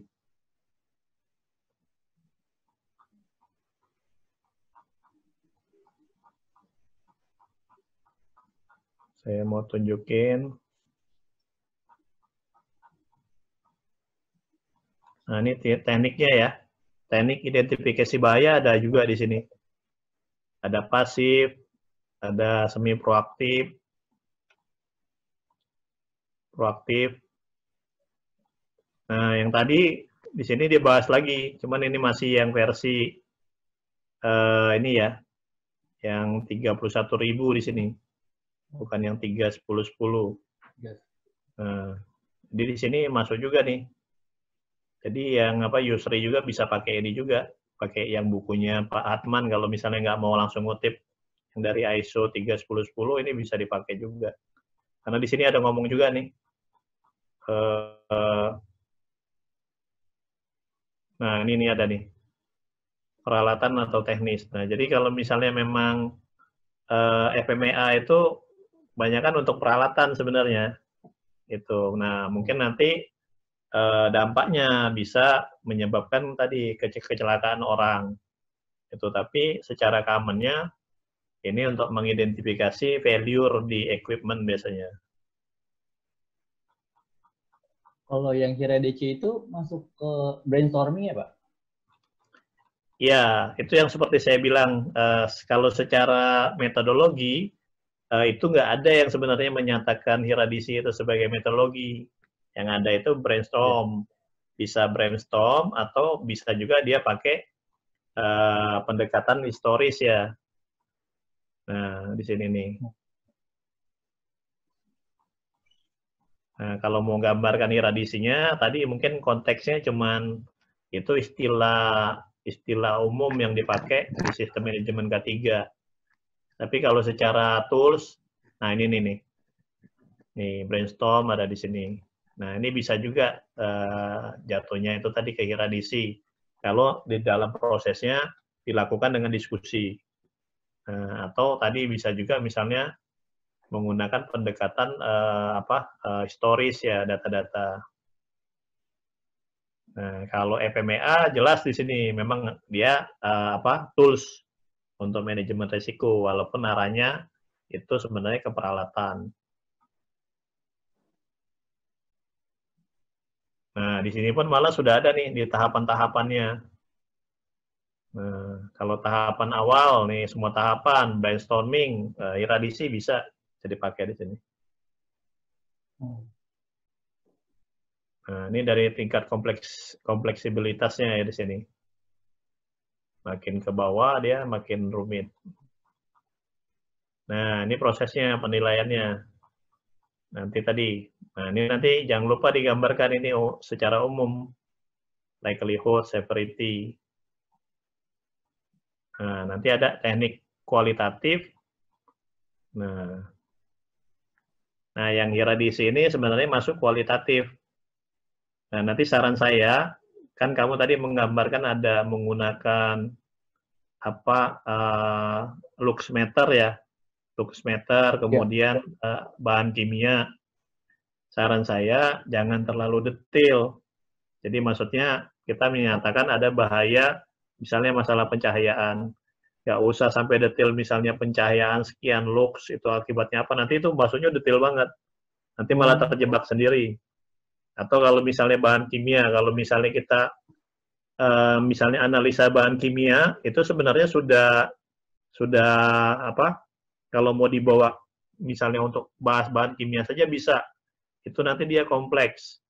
Nah, nanti misalnya kita akan menentukan TLV-nya berapa, exposure-nya berapa, atau misalnya konsentrasinya berapa. Nah, itu kita udah kuantitatif. Nah, itu kalau kamu ambil semua seperti itu nanti kewalahan sendiri. Nah, saran saya nanti mungkin ini digambarkan ini aja apa kualitatif saja, cuman ngomong ya ada bahaya bahan kimia, tapi nggak perlu sampai misalnya nanti exposure-nya sekian ppm atau apa, konsentrasi berapa. Nah, itu akan menyulitkan sendiri, nanti melebar ininya pembahasannya. Kalau saran saya ini dibahas saja karena kita ngomong tadi ya cuman menentukan apa nanti level resiko yang paling tinggi di antara stasiun ini. Nah, nanti nggak usah terlalu detail, nanti terjebak kalau misalnya terlalu detail di ininya. Karena nanti kalau misalnya kita ngomong ya. Berarti kalau seandainya kita berarti nggak bisa menilai suatu Hira DC itu bagus dengan nilai seberapa detailnya atau gimana gitu? Kalau misalnya sangat detail berarti ya nggak gitu. Jadi kalau Hira di sini kan itu tadi saya bilang tidak ada apa analisa resiko yang sempurna. Nah, kalau Hira di sini kan ibaratnya itu kan kita ini ya pemeriksaan general dulu nih semuanya. Nah, baru nanti kalau ketemu misalnya tadi yang tinggi-tinggi, nah itu kan kita baru dapat prioritas.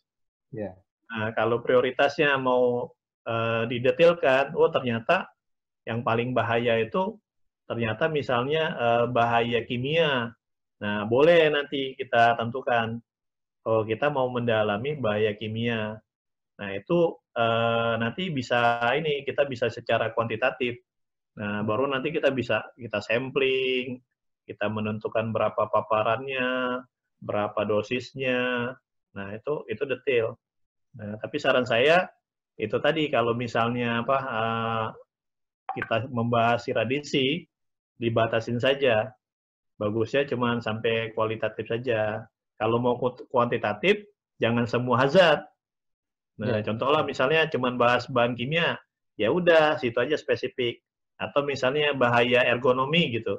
Nah, itu tapi detail nih ergonomi gitu. Nah, nanti kalau semua misalnya dari dua apa hazard ada yang di dua lab ini mau dibahas detail, wah itu kewalahan sendiri, nggak selesai nanti skripsinya. Saran saya sih kualitatif saja. Jadi walaupun tadi ditunjukkan alatnya, saya sih nggak berharap itu sampai ngukur berapa dosis gitu kan, berapa exposure-nya, nggak usah sampai gitu. Nanti kesulitan sendiri.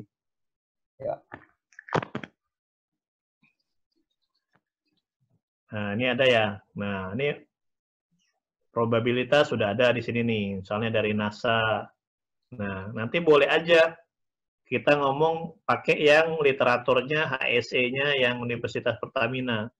Boleh, tapi di awal saran saya digambarkan dulu nih secara internasional ada apa sih tentang apa analisa resiko ini. Nah, baru nanti bisa spesifik tuh kalau yang saya gunakan pakai yang ini punya Universitas Pertamina. Saya yakin Universitas Pertamina pun pasti dia ada referensinya gitu. Kan nggak mungkin ngarang ya. Pasti dia ada referensi.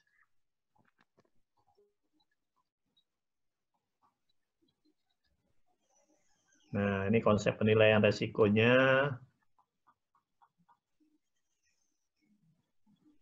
Nah, ini dasarnya pemilihan.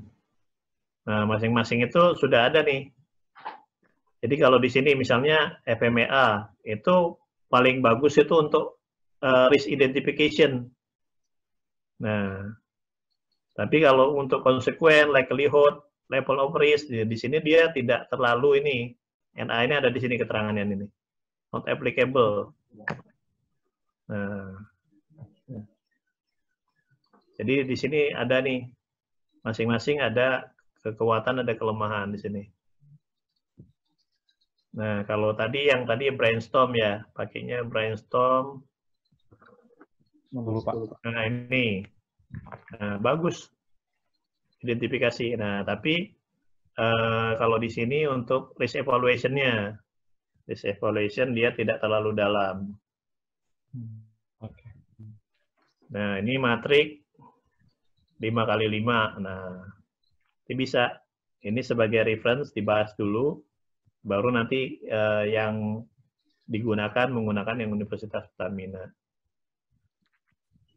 Oke, Pak Erwin. Terima kasih banyak nih, Pak Erwin. Kami tunggu nih, Pak, bukunya nih, Pak.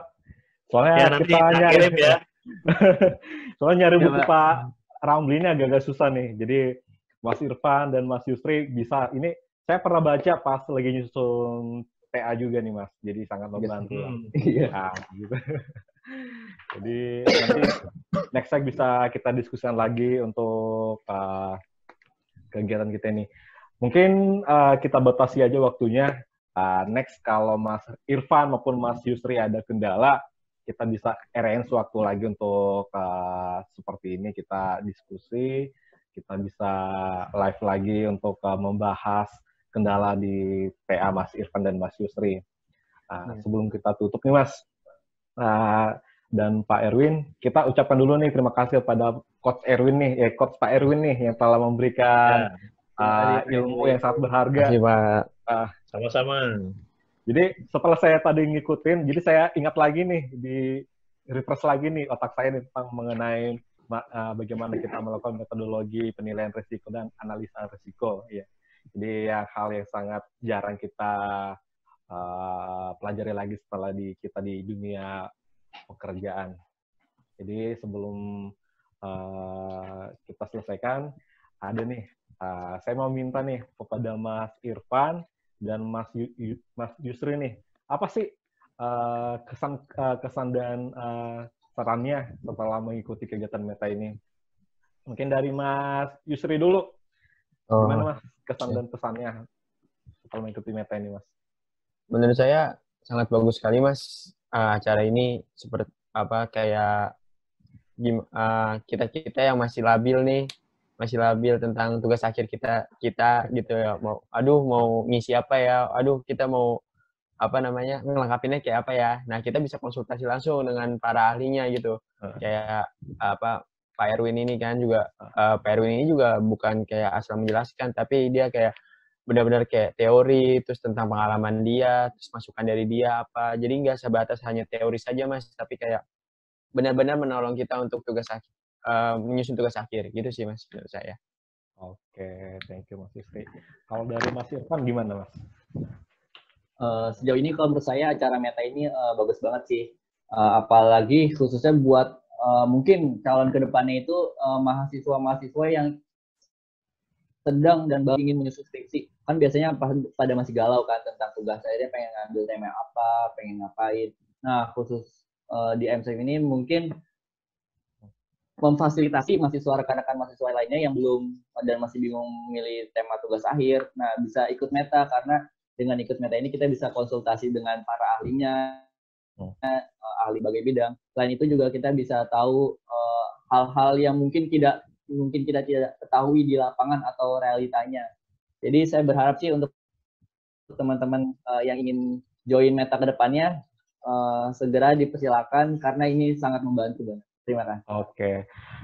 Terima kasih Mas Irfan atas kesan dan harapannya. Kalau Mas Yusri tadi harapannya belum nih Mas. Apa nih Mas harapannya ke depannya? Harapannya sih bisa diadakan lagi Meta ini karena benar-benar ngebantu banget dalam menyusun tugas akhir. Karena kita juga dibantu mencarikan referensi, terus juga dibantu saran-sarannya dari para ahli gitu. Tapi ini sih mungkin lebih dipanjangin aja sih Mas, kayak sesi tanya jawabnya dibanding mungkin dari pas bagian presentasi itu kayak lebih sedikit kan, maksudnya kayak lebih dikerucutkan, tapi pas bagian tanya jawabnya itu lebih dipanjangkan sih Mas. Mungkin itu masukan dari saya. Thank you Mas Yusri. Nah, sekarang nih ke Pak Erwin nih. Kita mau minta sarannya nih atau saran kepada teman kita Mas Irfan dan Mas Yusri tentang bagaimana sih mengatasi kendala dalam penyusunan TA, dan nanti kita minta juga Pak harapannya ke depannya untuk Meta seperti apa, Pak? Mungkin Pak Erwin bisa, Pak? Ya, ya sebelumnya saya mohon maaf kalau misalnya ada kekurangan atau misalnya mungkin yang kurang jelas. Nah, jadi sebisa mungkin memang saya carikan misalnya referensi yang terkait, kemudian saya akan padukan dengan pengalaman yang saya pernah alami di industri. Nah, kemudian juga saya pernah mengalami sebagai mahasiswa gitu. Nah, jadi sebisa mungkin kita cari bukan shortcut ya sebenarnya, mana yang paling gampang gitu. Nah, jadi kalau misalnya dulu saya pernah menempuh cara yang sulit, sebenarnya ada cara yang gampang. Nah, itu yang saya kasih tahu gitu. Sebenarnya ada cara yang gampangnya, walaupun sebenarnya mungkin itu tadi ya, kalau misalnya kita tanya dosen kan, oh ini harus dibaca gitu. Nah, ternyata tadi kalau saya lihat baca di satu bukunya Pak Suatman aja sebenarnya dia udah baca beberapa textbook gitu kan. Nah, itu lebih gampang. Ngapain baca textbook banyak-banyak gitu. Nah, itu salah satu triknya. Nah, jadi harapan saya juga mungkin Meta ini cuman pembuka awal. Nah, tadi kalau misalnya butuh diskusi yang misalnya lebih panjang, mungkin ada lagi mungkin yang setelah Meta baru terpikirkan. Feel free aja. Jadi monggo kontak saya. Tadi kan sudah ada nomor kontak saya. Jadikan kami ini sebagai sebagai link ya. Nah, jadi sebagai jaringan kita, ini jaringannya jangan terputus.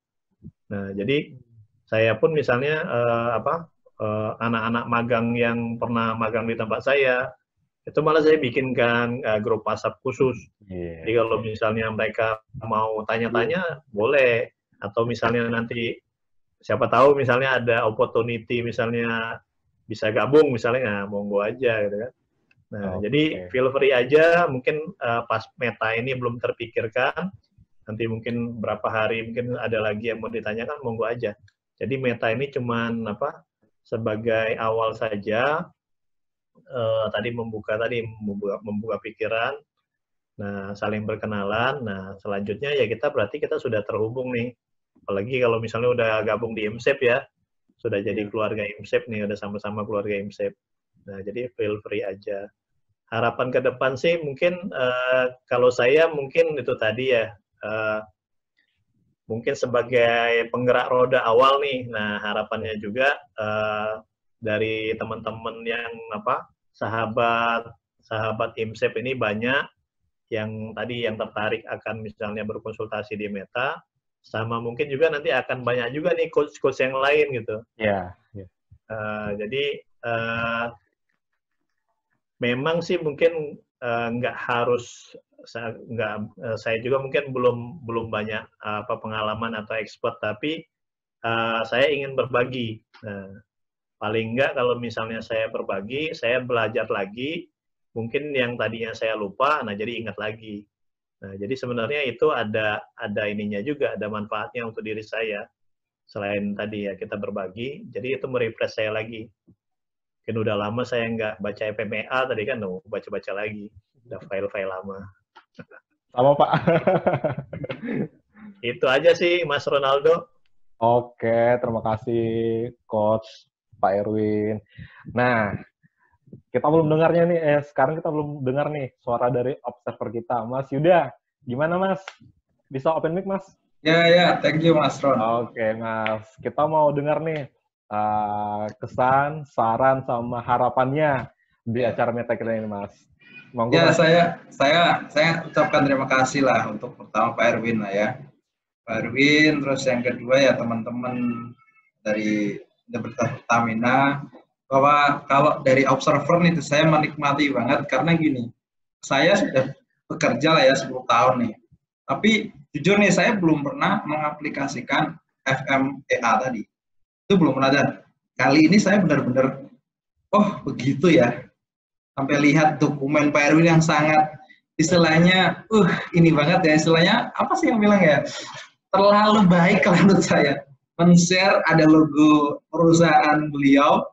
Dan saya baca, oh begitu ya ternyata ya FMEA yang seharusnya gitu kan.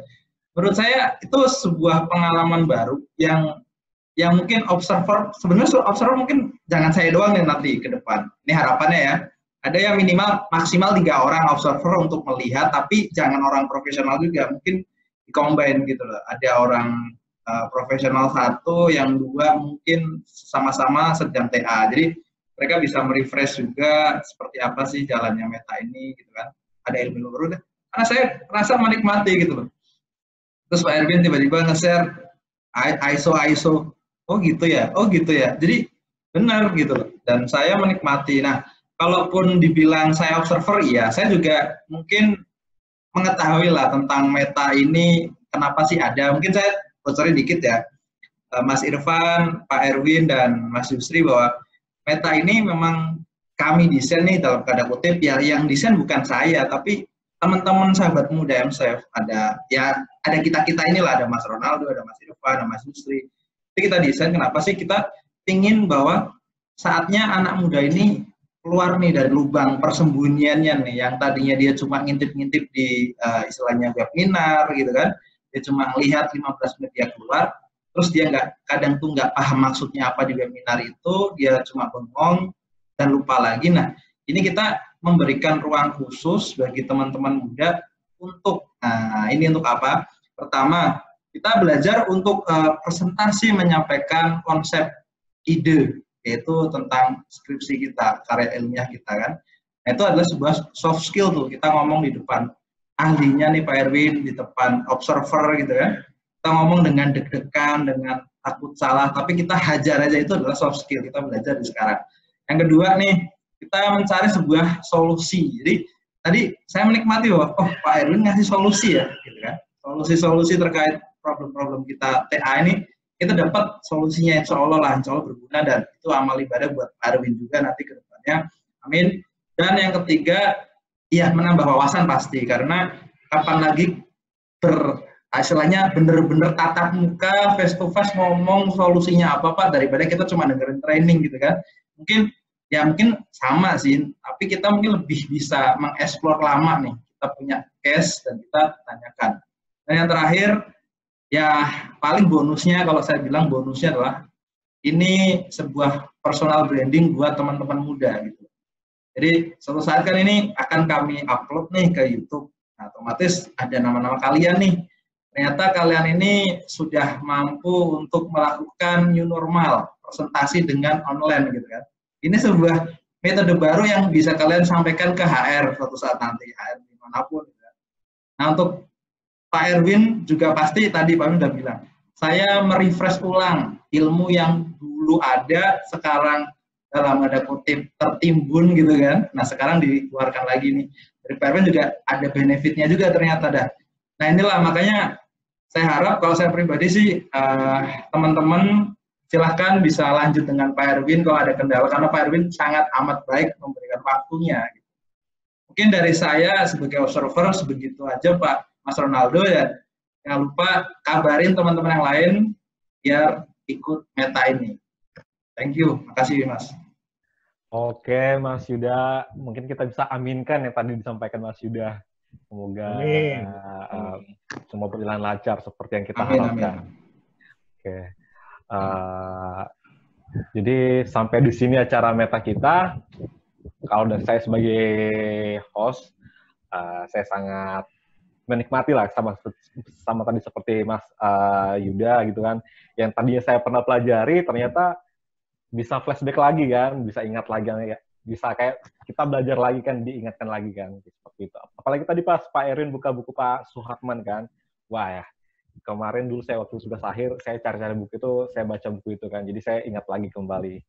Mungkin itu saja sebagai penutup dari acara meta kita, terakhir dari seluruh kegiatan kita, saya sampaikan pada saat ini, apabila di dalam acara ini ada pengucapan atau kesalahpaham atau tindakan yang tidak berkenan di antara kita, saya mohon maaf pada Pak Erwin, Mas Irfan, Mas Yusri, dan Mas Yuda.